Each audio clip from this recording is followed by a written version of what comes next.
দাবিটা যৌক্তিক। আমাদের এই প্রতিবন্ধী মানুষগুলোর দাবিগুলো যৌক্তিক। এই যৌক্তিক দাবিগুলো তাদের সহযোগিতার মাধ্যমেই আজকে আমাদের এই বিদ্যালয়গুলোর চূড়ান্ত ফসল সম্ভব হয়েছে বলে আমি মনে করি। এবং উনি বললো যত দ্রুত সম্ভব আমরা বলো যে একটা তালিকা দিতে, আমাদের বিদ্যালয়গুলো যে প্রতিষ্ঠানগুলো ভালো চলে সেগুলোর তালিকা আমরা মন্ত্রণালয়ে প্রেরণ করবো। এই তালিকার ভিত্তিতেই উনি যত দ্রুত সম্ভব স্বীকৃতি এবং এমপিও কাজ শুরু করবেন।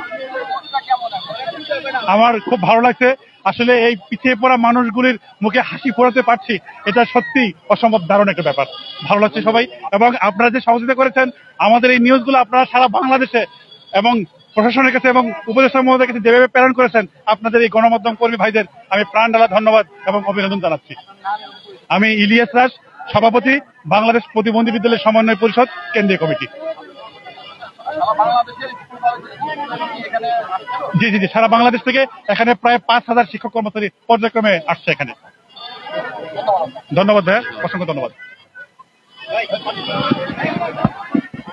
দর্শক শুনছিলেন, এখানে বাংলাদেশের সারা দেশে প্রতিষ্ঠিত প্রতিবন্ধী বিদ্যালয় সমূহের যে শিক্ষক কর্মচারীগণের যে অবস্থান কর্মসূচি, সেই অবস্থান কর্মসূচিতে কিন্তু এখানে তারা তাদের প্রতিষ্ঠানের এমপিওর দাবিতে এখানে অবস্থান করছে। আপনারা এখানে এক আপুকে দেখতে পাচ্ছেন। আপু, একটু কথা বলতে চাই,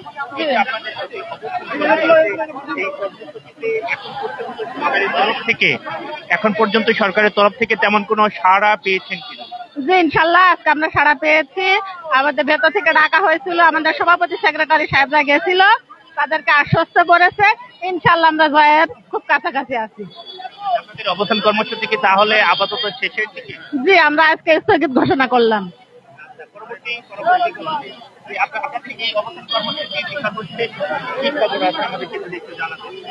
ধন্যবাদ ভাই।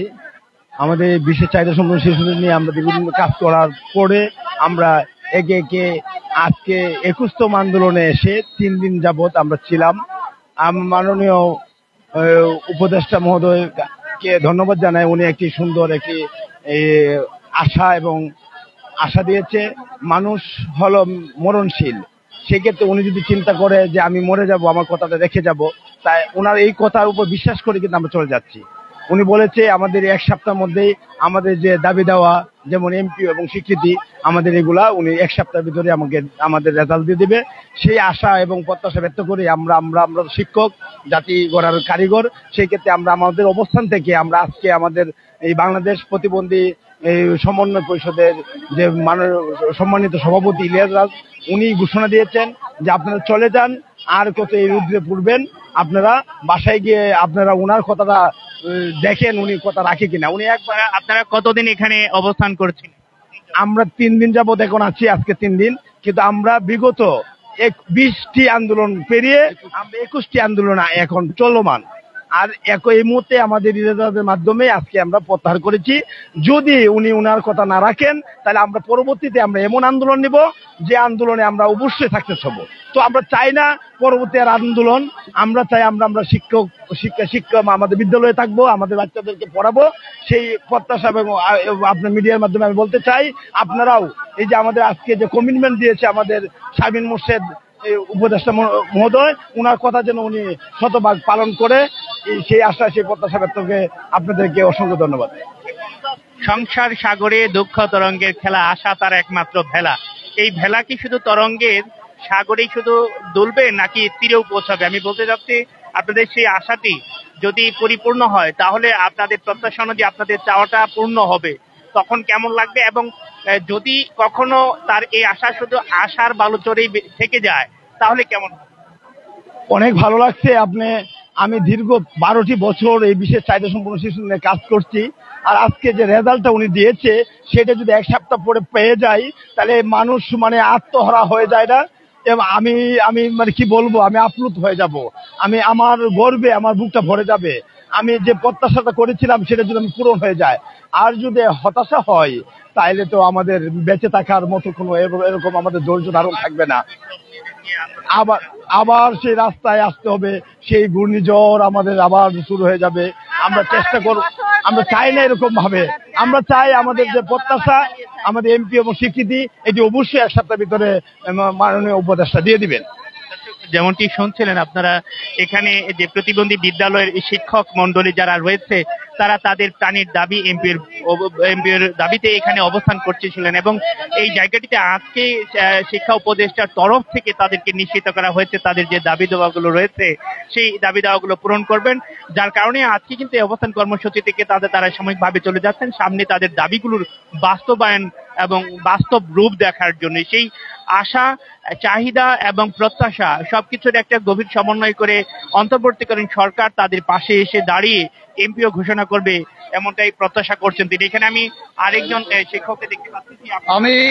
আমি আনন্দে আত্মহারা হয়ে গেছি। আজ আমাদের 21তম আন্দোলনের তৃতীয় দিন।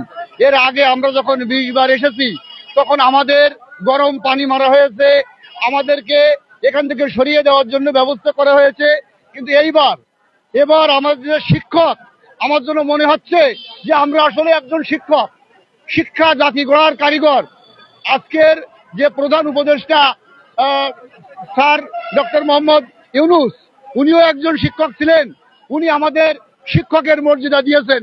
আমার আজকে অত্যন্ত আনন্দে বুকটা ভরে যাচ্ছে। আমার জন্য মনে হচ্ছে যে আমি কান্নাকাটি করে ফেলি এই জায়গায়, যে আমাদের কত বড় একটা আশা নিয়ে আজকে আমরা বাড়ি ফিরে যাচ্ছি। 20 তারিখ থেকে আজকে 23 তারিখ পর্যন্ত এই প্রেস ক্লাবের মতন জায়গায়, এই চত্বরে, এই রাজপথে আমি ঘুমায় দিল কাটাচ্ছি।